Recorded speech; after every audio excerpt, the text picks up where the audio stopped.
Эми гусулду эмне нерселер милдеттүү кылат? Качан бизге гусул вачип болот? Южибуху гайбубатул хашафа.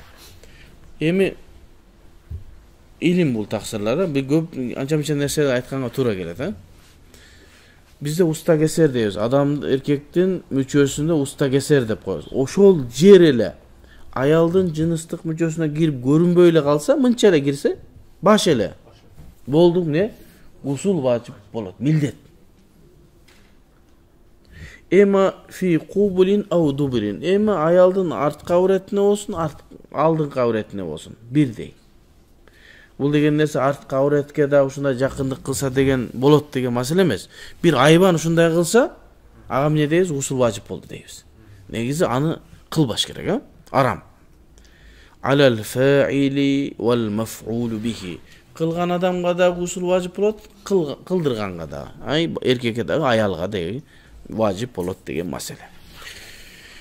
Эми бул жерде Айша энебиз радиаллаху анхадан келген хадисте иза жавазал хитанул хитана ваджабал гусул. Эгерде аялдын дагы багы аларда да арабтарда, мына аларда дагы сүннөткө отурулат экен аялдар.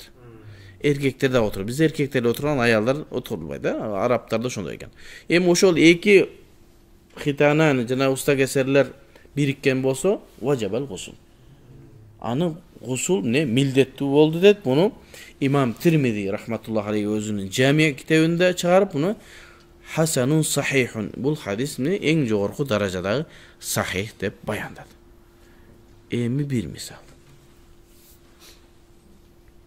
Сахих Бухариде ушундай хадис келет.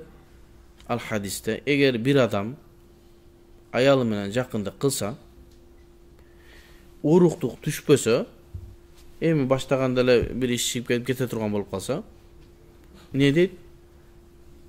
Мүчөсүнүн жуусунда дарат алып намазын окуй берсин дейт. Сахих хадис Бухариде. Дагы бир хадис бар, ал-мау минал ма деген. Качан уруктук түшсө, анан кийин суу куюп жууну милдеттүү болот дейт. Уруктук түшпөй жөн эле кире турган болсо, гусул важип болбойт дейт.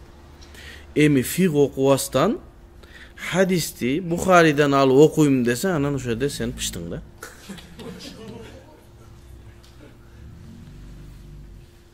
Бухариде хадиске амал кылышыбыз керек. Бухари сахих хадис деп атпайбы? Амал кылышабыз. Файдул Бари деген бир жакшы китеп бар. Сахих Бухариге жазылган Ханафи шарх. Ошол Файдул Бариде келет, Ибн Умар радиаллаху анху ал-мау минал ма.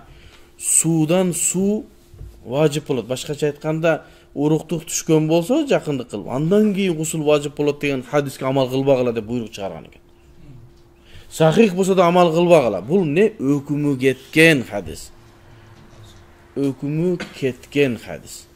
Ал Сахих Бухариде болсун, Муслимде болсун. Же болсо укмуш сонун сахих болсун. Бухари, Муслимдеги сахихтерден да күчтүү. Амал кылынбайт. Умар радиаллаху анху өкүм чыгарган экен, Файдул Бариде ушинтип келет. Шунун ким ушу хадиске амал кылына турган болсо, мен азаптайм деген экен. Себеби адамдардын арасында ушу амал кылыш керек деген сөздөр чыкканда ушундай өкүм чыгарган экен. Эгерде Умар ибн Хаттаб азыр болгондо, көптөгөн ошол Бухаридеги хадиске амал кылып аткандар да эмне кылмак? Пачаган чыгармак. Айнанай мусулман бир туугандар, хадистен түз алып амал кылуу бир өлүмгө алып барат. Адашасың. Чоң мухаддисиндерден бир алым бар, азыр аты эсимде туруп. Хадис адамдарды өлтүрө турган нерсе иллал фуқаха дейт. Бул өлүмдөн хадиске түз амал кылуу. Фуқаха, фақихтер гана аман калат. Түз эле хадистен амал кыла турган болсоң, көрчүнү көрөсүң дейт.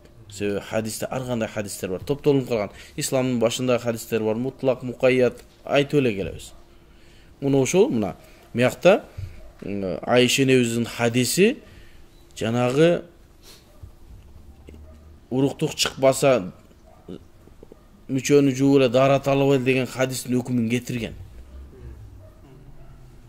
Бухаридин өзүнөн амал кылам десең, тиги амал кылышың керек болот. Алар андай эмес. Алар өзлөрүнүн устаздары бар. Ушулардын айткандарын угат. А мен Бухари, Муслимден алам деп. Кечир мени, ала албайсың. Сага нар жакта диктовать этип аткан бирөө бар. Ошондон аласың. Эми ошонун сөзүн алгандан көрө Абу Ханифанын сөзүн албайсың. Алай tutпайм, мен Абу Ханифаны ээрчибеймин, мен Кур'ан сүннөттөн түз алам дейт. Кечир, сен албайсың Кур'ан сүннөттөн. Кур'ан сүннөттөн түз алсаң, муну хадиске амал кылышың милдеттүү болот. Жок, аны устаздар да муну окуп калганда өкүмө кеткендигинчи. Анан кийин жок андай десе, сен бу амал кылбайбыз деп билип калышкан. Демек сен Кур'ан сүннөттөн түз далил албайсың. Сен бирөөнүн угасын ойнактагы өзүңө окшогон эле чаламолдон. Мазхаб кармаган. Эгерде Умар ибн Хаттаб азыр ушул мезгилде боло турган болсо, эмне кылат эле? Сабайт эле. Ва инзалул мани ala вajhi дафqi ва шахва. Биринчиси эмне болду? Эмне усул важип болду? Биринчиси гайбубатул хашафа дедик, артка аврат болсун, алдыңкы аврат болсун, эмне усулду милдеттүү кылат деди. Андан кийинки усулду милдеттүү кыла турган нерсе инзалул мани. Манинин түшүүсү ala вajhi дафqi, атырылып чыккан абалда ва шахвати жана дүүлүгүп. Бул фарыздан башка дагы камтыйт.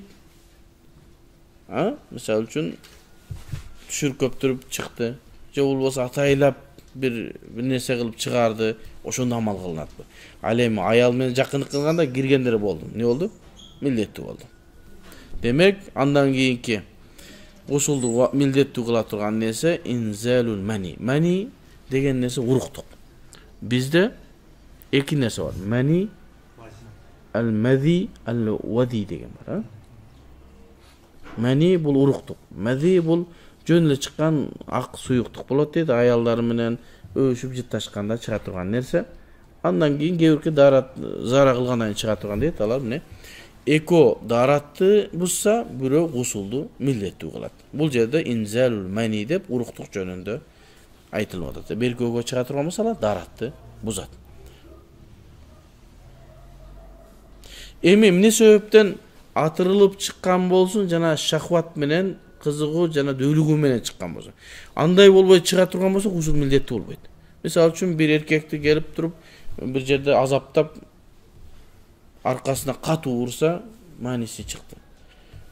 Атырылып чыкты да, бирок шахваты жок чыга турган болсо, эмне болот? Эчтеке болбойт. Бирөө штанга көтөрдү, уруктугу чыгып кетти. Эчтеке болбой эле жана. Не болот? Даратсынат. Даратсы ар бир эки жолдон чыккан нерсе дарат сындырат дедик беле.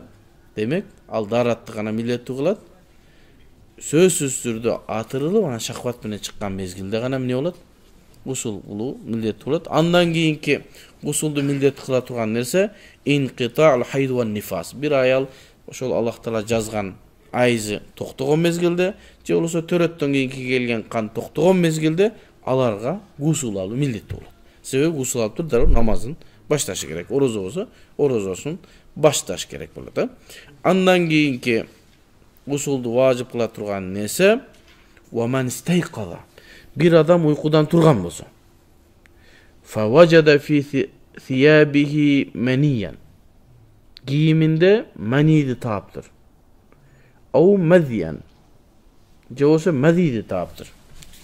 Фа алейхил гусл. Ал адамга эмне? Гусул кылуу милдеттүү болду.